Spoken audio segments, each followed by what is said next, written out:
Hello, everyone. Welcome. I'm Ruth from PDA North America. I am so happy to have Brandi Olden joining us today. She has done a webinar with us before, and if you want to check that out, it is on our PDA Learning Lab. But without further ado, I'm going to go ahead and introduce Brandi, and we'll get started. Hi, everyone. My name is Brandi Olden. I am an eating disorder and pediatric dietitian in private practice in the Washington area. My company is called Creating Peace with Food, and I typically do one-on-one case consultations, parent coaching, and training and supervising other dietitians who are wanting to learn more about eating disorders and neurodivergence. And I also run 2 parent groups a year, specifically for parents with PDA kiddos. I'm full for our classes are all full up for this year, but I did put a link in the chat for arfidrad.com in case you want to join me for next year. All right, so let's get started. Okay, Um, go ahead.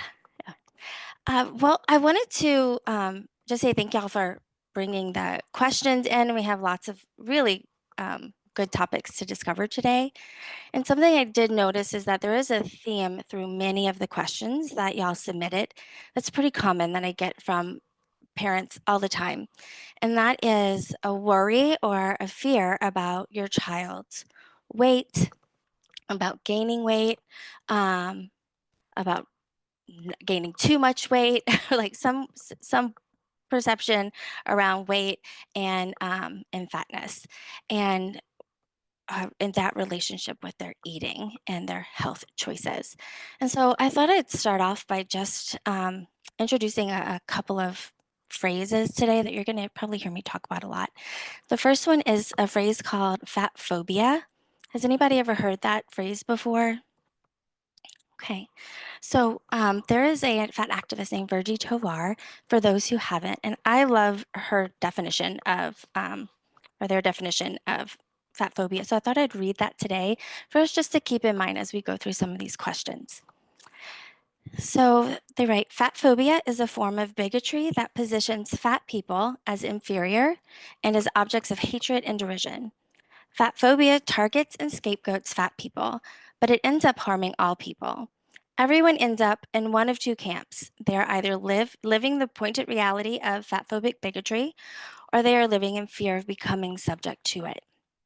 So fat phobia uses the treatment of fat people as a means of controlling body size of all people.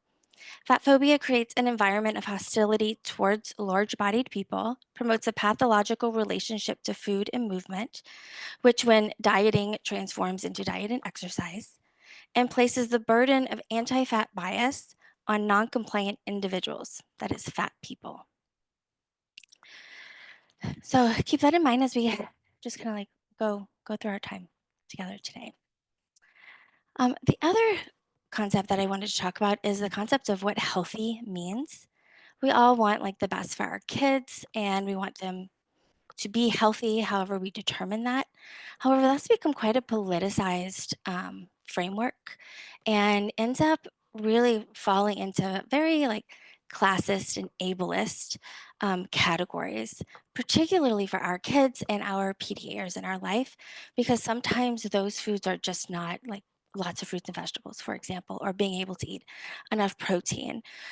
Those foods are really pushed quite hard in the medical community and our media. And of course, we do need enough protein and vitamins and minerals. I'm not going to not say that. However, for our kids, sometimes that's just not accessible in the short term.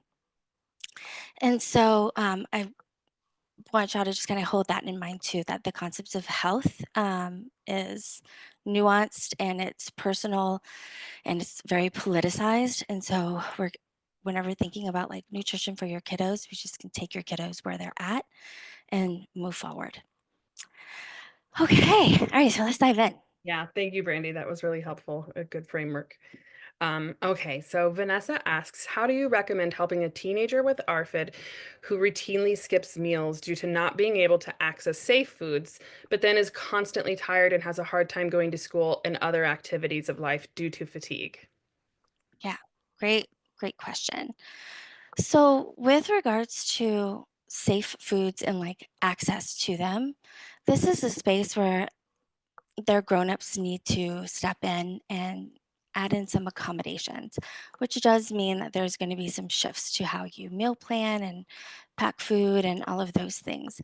But as parents, it's our job to be in charge of all the feeding, which means our feeding responsibility is providing accessible foods at routine and reliable meal times. Meal times are technically defined by our biology, not by hunger. And so hunger helps us determine how much and whether, but meal times are determined by our nervous system safety. And so that's typically within about an hour of waking up and every 2 to 4 hours till we go to bed. And this is true for everybody because we are Homo sapiens sapiens, and that is just how our humanity works.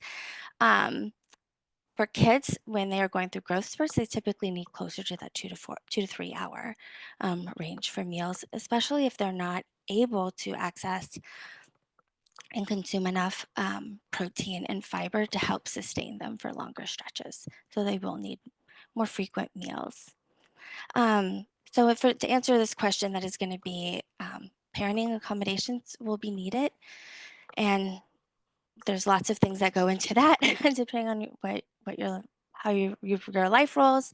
And then there's also 504 accommodations for nutrition to ensure that they can take breaks, go to a quiet room or a safe space where they are able to eat and have enough time to eat with the foods that you're preparing for them so they have that safety. Thank you. Okay, our next question is Alexia asks, how would you manage to make PDA and ARFID coexist for a 15-year-old PDA autistic child with ADHD who struggles with their mental health? Yes, this is the majority of people I work with actually.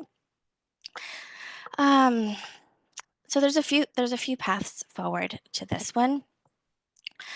One of the I think most effective ways for parents to support their kids is actually not to focus on the food, but instead focus on building like a relationship that's rooted in emotional safety between the two of you and collaboration. You know, so that way they feel like y'all are aligned versus feeling like, you're always trying to come at them for something and their hackles are naturally going to be up anyway. But when they feel like y'all are more aligned, when emotional safety is present, that actually is the foundation for collaboration. So then you can start checking in and supporting them and finding treatment providers, trying to see if they want medications. I know that's sometimes really tricky for folks, and it can feel really helpless for parents when we can't control or take away the pain that our kids feel. However, I am a firm believer that boundaries also are really important in these cases. The level of self harm and self harm urges and the opportunity for ARFID to shift into more of um, uh, anorexia type tendencies is actually quite large. Suicidal ideation is very high in this population of people. And so I would recommend finding like a way to create a safety plan with your kid. For example, like I know a lot of people like their privacy in their room. However, that would be one place. Whereas if I suspect something, then my job is to keep you safe, and privacy is not relevant in that situation because I will go and look for things that encourage parents to go and look for things that could be used for self harm, whether that's cutting, poking, you name it, in order to keep them safe. But as long as they know that that's happening in advance and they know why you're doing it, even though they will be very upset about it, usually they understand and can come down from that more quickly. Does that I hope that helps answer the question, Alexia? If you're on the call, um, does that make sense to you? I looked and I did not see an Alexia in the room, but Okay. I think it was a great answer. Um, okay. I do see someone that I think is in the room, so I'm going to jump to their question really quickly. Um, how would you help a young adult PDAer who gets frustrated by the limitations of the dozen or so foods they currently accept, but fears trying different foods? Mm, yeah, good question. That's like the one on everybody's mind, right? How do we get our kids to eat more? Um, well, it starts with building self-confidence and introducing uh, the therapeutic anxiety around flexibility.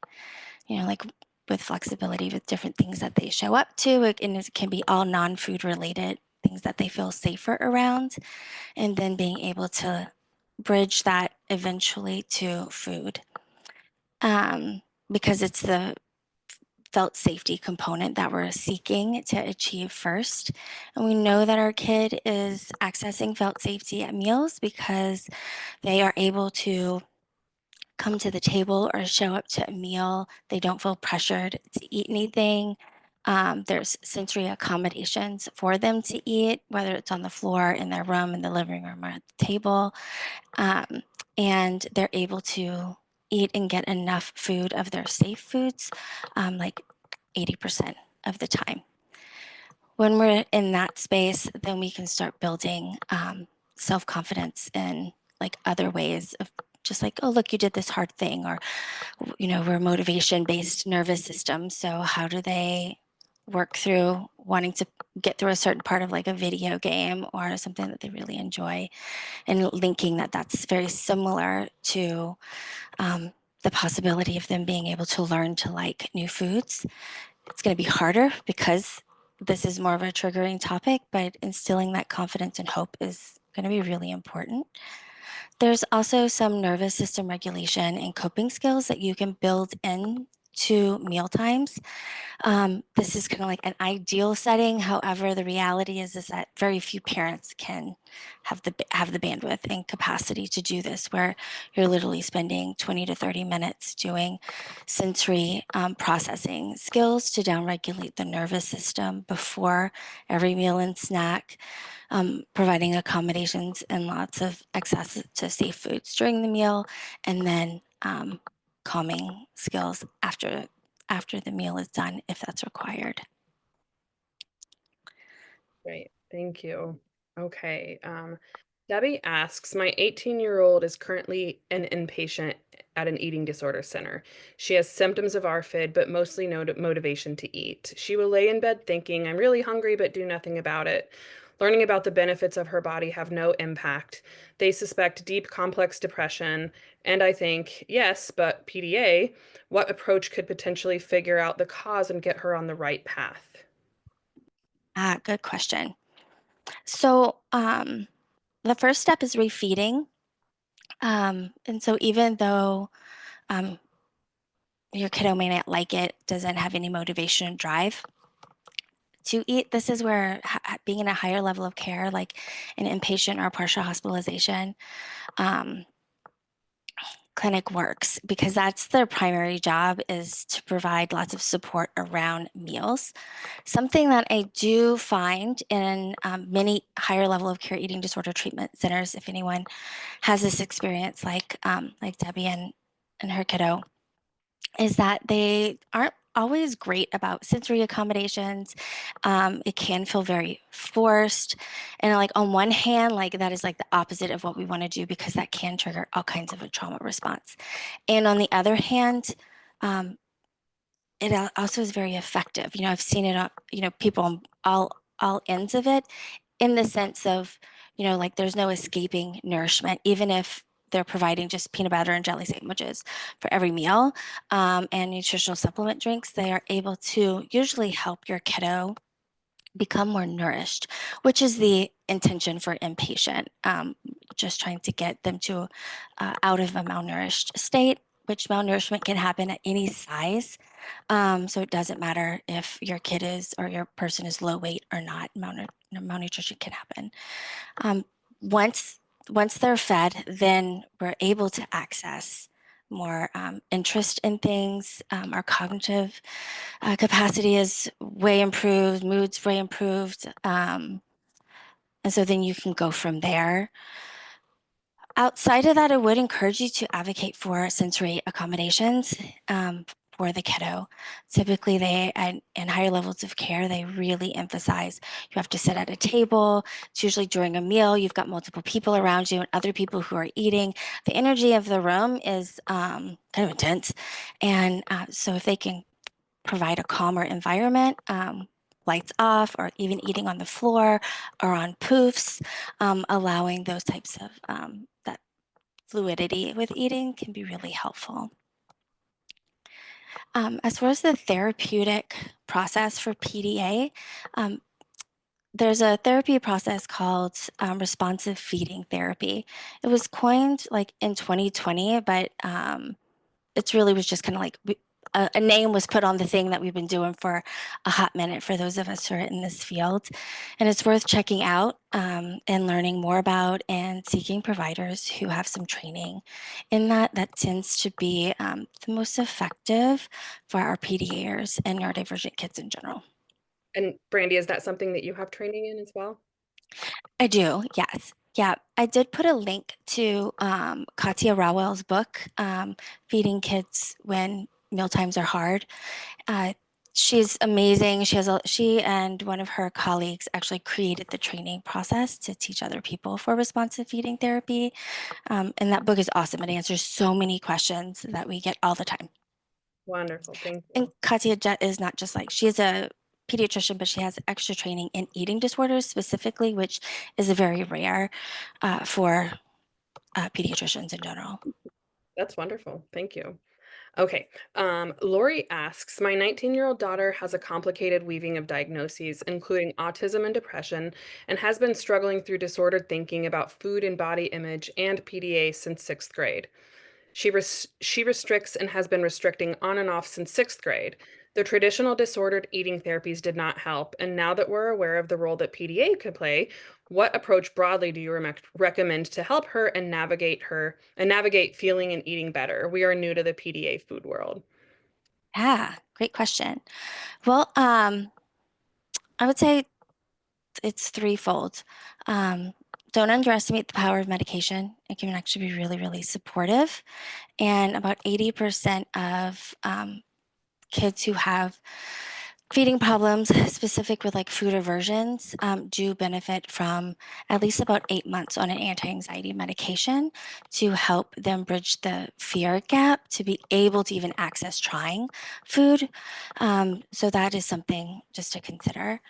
The other piece is our own work as parents. The most powerful resource we have as parents to help our kids is actually to do our own work in unlearning diet culture, unlearning fat phobia, and those internal biases that we have around health and weight. Um, Specifically because just the overall demands of diet culture and healthy eating and weight control that is pervasive everywhere from our medical clinics, children's books, TV. How we grew up is just kind of like everywhere and super duper normalized. And that is also the primary feeder into keeping food difficult and really rupturing feeding relationships with between a parent and the child and themselves. So that would be one place, the second place, excuse me. And then with a treatment team, if your kid is open to meeting with people and like having a treatment team, so that way you can be a partner in crime, not the enforcer. Um, that is extremely helpful. I would say specialties are hard to come by and absolutely worth seeking and asking providers if they're willing to do additional training in them if there's no providers in your area who do that. So what you're looking for on websites, on Psychology Today, on Health Profs, wherever you're trying to find your referrals for yourself or your kids' treatment team, you're looking for folks who know about responsive feeding therapy, who practice from a health at every size or anti-diet framework, and who are well-versed in liberation psychology. PDAers have, like most neurodivergent people, we have a very strong drive for justice and being able to have that component um, into internalizing and reframing their own relationship to food and eating, it is like the most powerful and effective tool that I have seen. And I've been doing this for about 20 years. And this is true for anybody who has any level of severity of eating problems, any level of intensity or severity with their own body image and body relationships. It's very empowering. Great, thank you. Okay.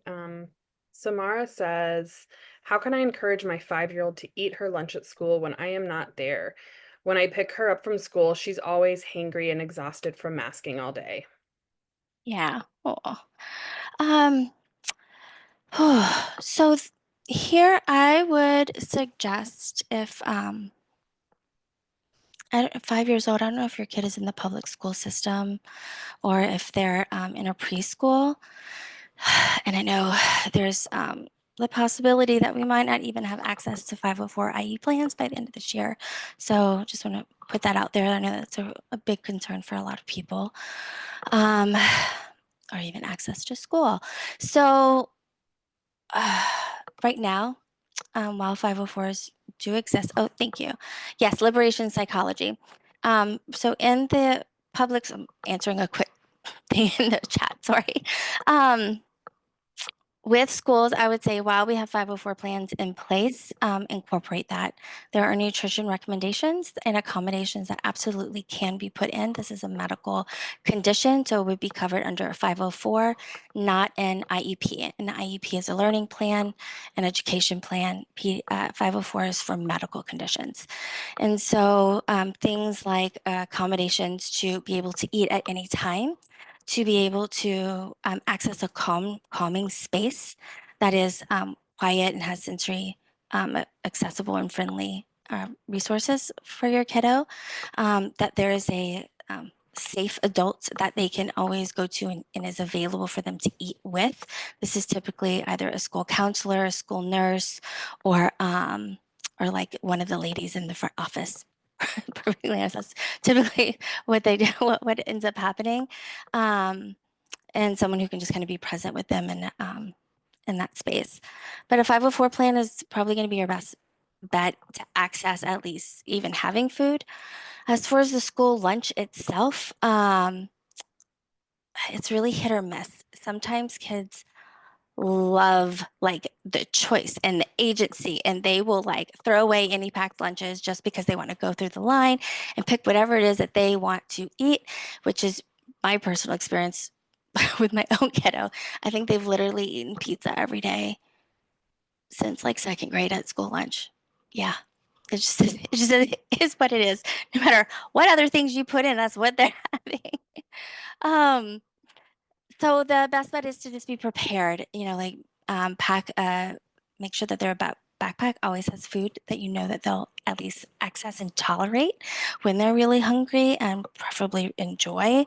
If they're able to eat in the morning, a bigger breakfast, and even like adding in some additional calories, which can literally look like an ice cream shake if that's something that your kid will eat and has difficulty eating through the day.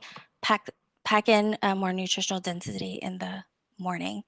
And then whenever they're coming in after school, you just know what you're in for. And like just have that expectation that, okay, this is the plan.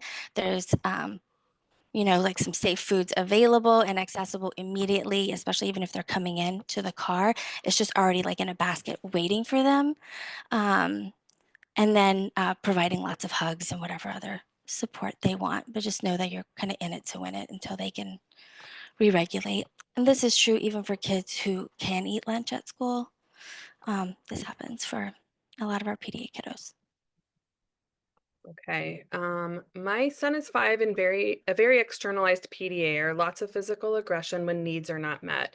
He always has an insatiable hunger, and his comfort foods are burgers and fries, constant demands of needing Happy Meals. After 2 years of PDA accommodations, we started him on risperidone for the aggression that was not getting better, and it has helped so much, but has issues of weight gain. He's gained over 10 pounds in 1 month and now is nonstop hungry due to the meds, so is eating more than ever. We don't ever shame him about his weight, but he is 85 pounds and only 5 years old, and we would love to find a way to talk about this that feels safe and not shaming. Do you have any advice? Yeah, great question. Um, so there is no way to talk about this to anybody, regardless of age, that is not going to elicit a shame response. There just isn't. So your best bet is actually to not talk about it, and no food comments as far as like how much he's choosing and what he's choosing to eat. No comments about body, no comments about weight. That will just incite other things that you don't want to. We don't want to borrow trouble from a few years from now, so that's probably going to be your best bet. I would encourage you to capitalize on the hunger and leave food around. I think it's called spewing, or if anybody knows what the word is, I can never remember it. Yes, What is screwing. strewing? Thank you. Screwing.